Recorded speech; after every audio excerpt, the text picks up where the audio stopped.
तो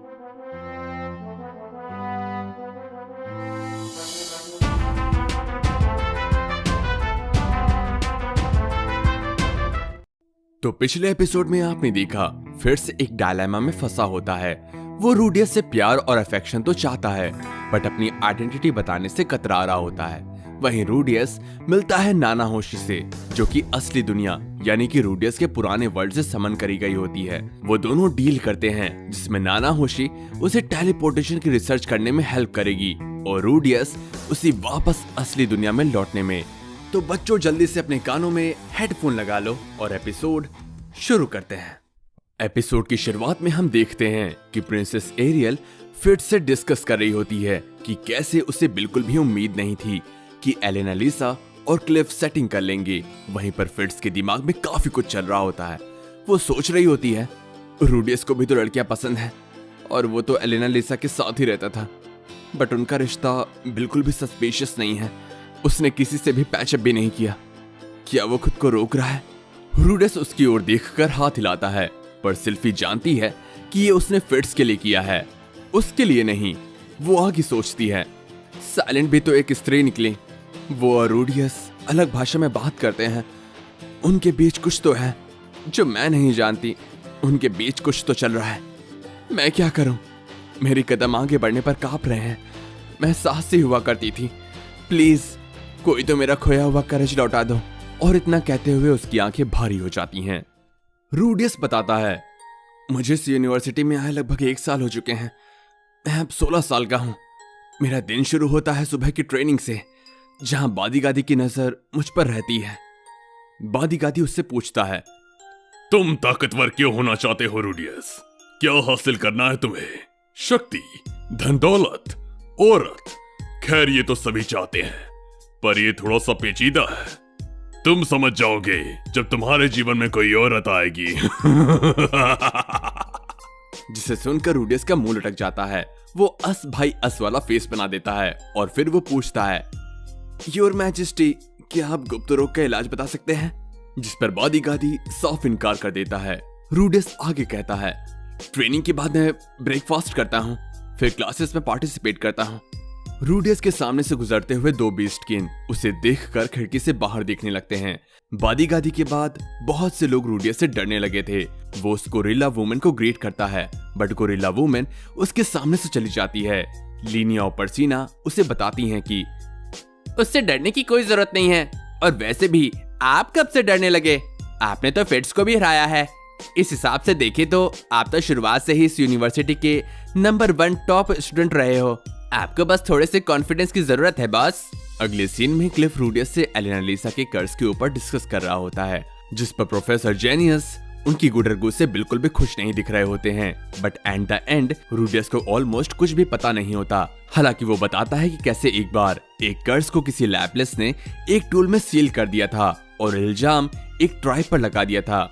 वो टूल एक स्पेयर है जो कि सुपर ट्राइब को बिलोंग करती है। उस टूल के करप्शन के कारण ही पूरी सुपर रेस काबू से बाहर हो गई थी और हाहाकार मचा दिया था। क्लिफ क्लास में घबराकर खड़ा हो जाता है। इस बात से जेनियस का गुस्सा और बढ़ जाता है। रूडियस बताता है कि ये बस सुनी सुनाई बातें ही हैं, लेकिन क्लिफ उसे शुक्रिया कहता है।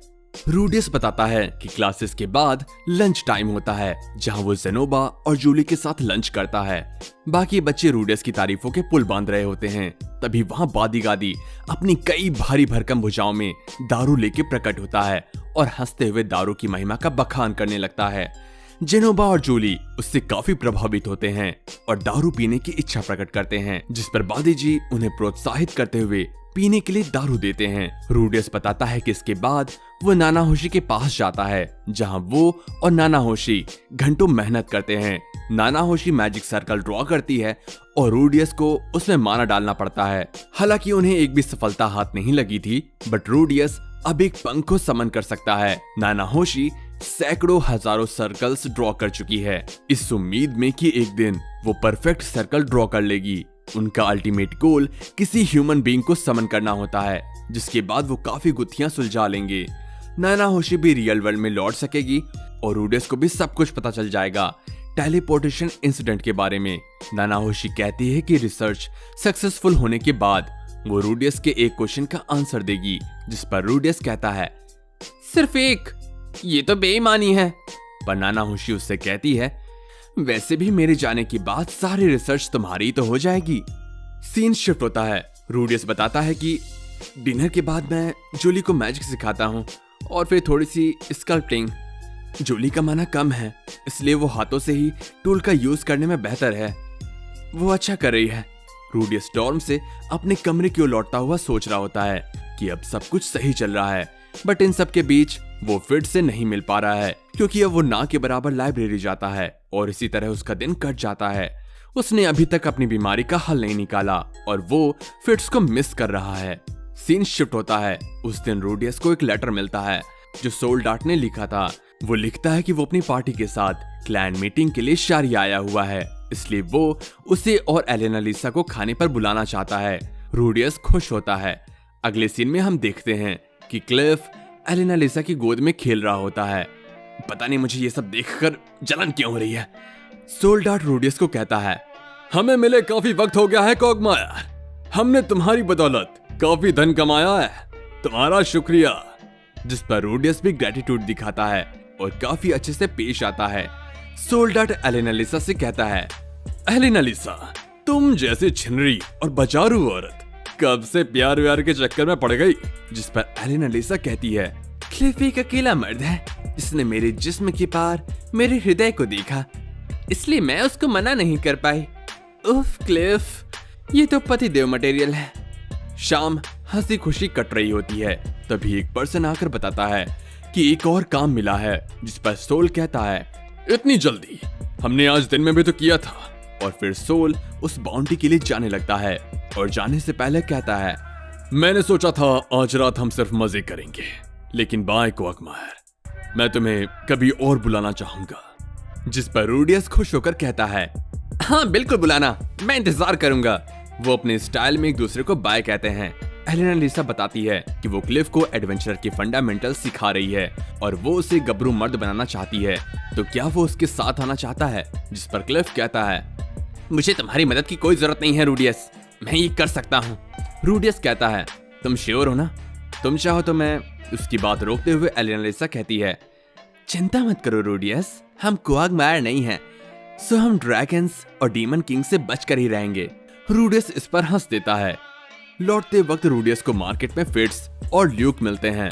वो उन्हें देखकर उनके पास जाता है और कहता है हेलो, तुम दोनों को यहाँ देखकर खुशी हुई। ल्यूक हैरान हो जाता है। हालांकि रूडियस को पता है कि ल्यूक उसे हमेशा से पसंद नहीं करता, इसलिए वो फिट्स को हेलो करता है। फिट्स सेनपाई, आप कुछ अलग लग रहे हैं।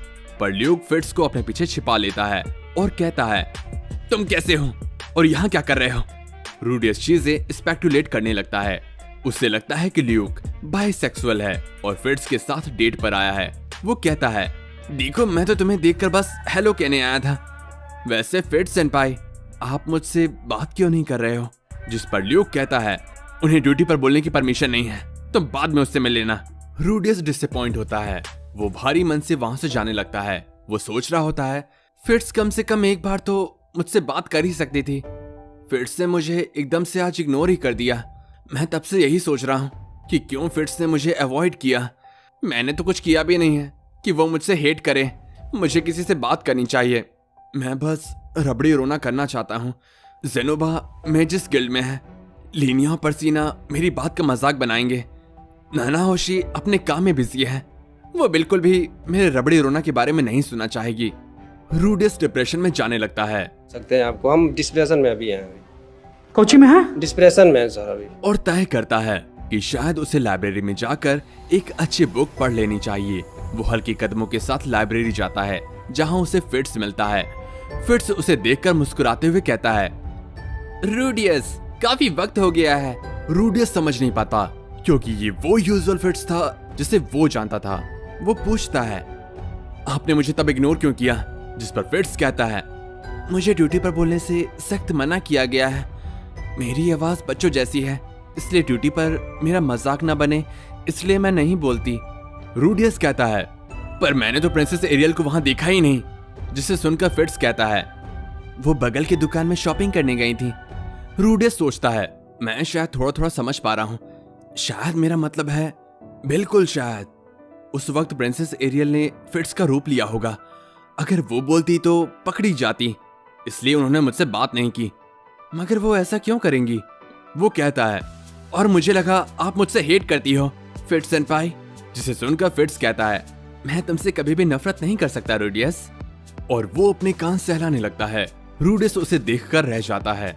उस रात रूडियस ने एक स्कल्पचर बनाया था, जिसके स्टैंड को देखकर उसके भीतर ठरक के फूल खिलने लगते हैं। उसके दिलो दिमाग में बस फिट्स छाया होता है। जिस तरह वो उसे देखता है और अपने कान के पीछे के हिस्से को खुजाता है और काम खत्म करने के बाद स्ट्रेच करता है, और उसकी वो प्यारी महक जब वो रूडियस के पास से गुजरता है, और हाँ, उसकी वो प्यारी मुस्कान भी, ये सब रूडियस के दिलो दिमाग में घर कर चुकी हैं।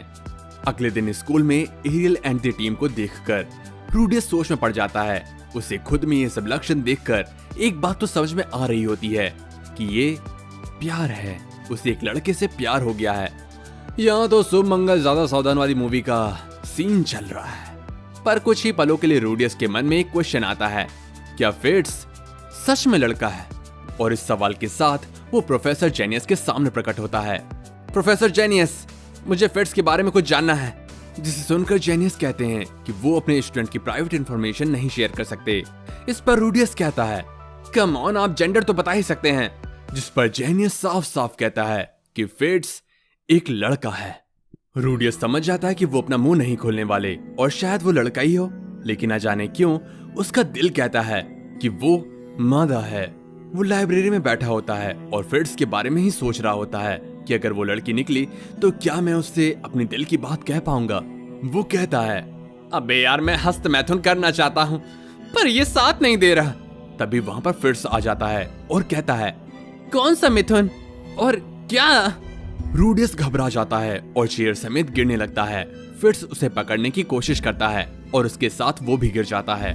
वो दोनों एक दूसरे को देख रहे होते हैं। रूडियस अपने बदन के ऊपर उस नाजुक और प्यारे शरीर को महसूस कर पा रहा होता है, पर वो हैरान होता है जब उसे फिट्स का घोड़ा महसूस नहीं होता।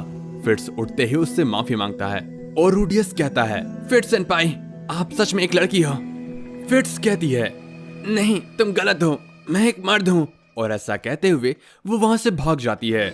रूडियस गहरी सोच में पड़ा होता है, तो फिट्स हमेशा से एक लड़की है। और तभी उसका ध्यान उसके सोए हुए चूहे पर जाता है। उसके टावर में अब पावर आ रहा होता है। वो समझ जाता है कि उसके गुप्त रोग का इलाज फिट्स नाम की लड़की है। वो इस बात को अपने तक ही रखेगा कि फिट्स एक लड़की है। अगर ये उसकी इच्छा है तो वो उसे एक मर्द की तरह ही ट्रीट करेगा। वो अपने छोटे पप्पू का गला पकड़ता है, उसे हिलाने की कोशिश करता है, बट उसमें अब कोई भी हलचल नहीं हो रही होती। वो बहुत कोशिश करता है, पर वो समझ जाता है कि उसके एडी का क्योर होना अभी भी उसके लिए एक दूर का सपना है। पर एटलीस्ट अब वो जानता है कि अब उसे क्या करना है। और इसी के साथ ही एपिसोड यहीं खत्म हो जाता है। तो दोस्तों, आपके इस एपिसोड को लेकर क्या विचार हैं, हमें कमेंट करके बताना मत भूलना। मिलते हैं नेक्स्ट एपिसोड में, तब तक के लिए गुड बाय। वैसे एक चीज जानकर मुझे खुशी हुई कि रूडियस का छोटा चूहा अब रिस्पॉन्ड कर रहा है।